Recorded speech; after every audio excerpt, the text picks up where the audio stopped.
Il gonfalone del Veneto ha sventolato sulla facciata di Palazzo Balbi per accogliere il ministro agli affari regionali Erika Stefani in città per incontrare il presidente Zaia a un anno dal referendum per l'autonomia che lo scorso 22 ottobre ha portato alle urne 2.400.000 veneti. Questo anno l'abbiamo utilizzato, fra l'altro con un governo abbastanza sul vacante, l'abbiamo organizzato per redigere il progetto. Oggi il contratto è pronto dal 2 ottobre e quindi l'attesa per noi inizia dal 2 ottobre, ce l'ha sul tavolo del Presidente del Consiglio, è un bel contratto perché parla di 23 materie ed è solido per un'autonomia vera.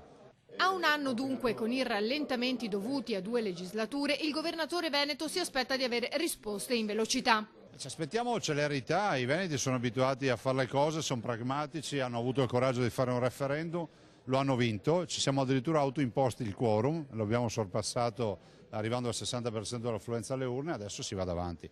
Del resto questo cambiamento epocale non riguarderà solo il Veneto ma riguarda l'Italia intera perché tutte le comunità dovranno avere la loro autonomia. Il ministro Stefani ha definito quest'anniversario di un'importanza storica. La Regione Veneto ha fatto un lavoro enorme, e un lavoro al quale è seguito il lavoro della Lombardia e dell'Emilia Romagna. Io il punto della situazione lo ribadisco, noi abbiamo fatto i tavoli tecnici per il Veneto e la Lombardia, il Veneto ha già prodotto una bozza di intesa già agli inizi di ottobre. Oggi ho ricevuto proprio così durante la conferenza stampa la bozza dell'intesa che ha redatto la Regione Lombardia. I tavoli tecnici per l'Emilia Romagna sono già cominciati. Quando il Veneto potrà vedere realizzato questo sogno? Io sono pronta, se fosse per me anche oggi. Il tempo, ci sono stati alcuni colleghi nel Consiglio dei Ministri che hanno richiesto di fare degli approfondimenti su alcune richieste di autonomia. E io sono sicura di dare delle risposte tramite anche le stesse regioni, di poter dare delle risposte e quindi di fugare qualsiasi tipo di eventuali dubbi.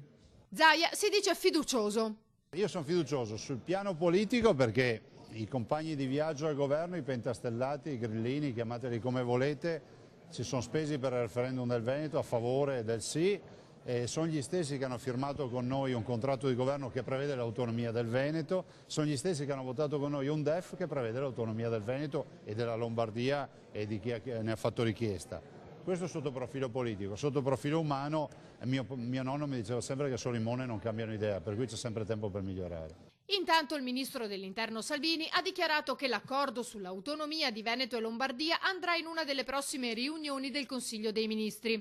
Ho sentito Luca Zaia questa mattina e sentirò Attilio Fontana, ha detto. Conto che arrivi in uno dei prossimi consigli il provvedimento attuativo sull'autonomia del Veneto, della Lombardia sicuramente e mi auguro anche dell'Emilia Romagna.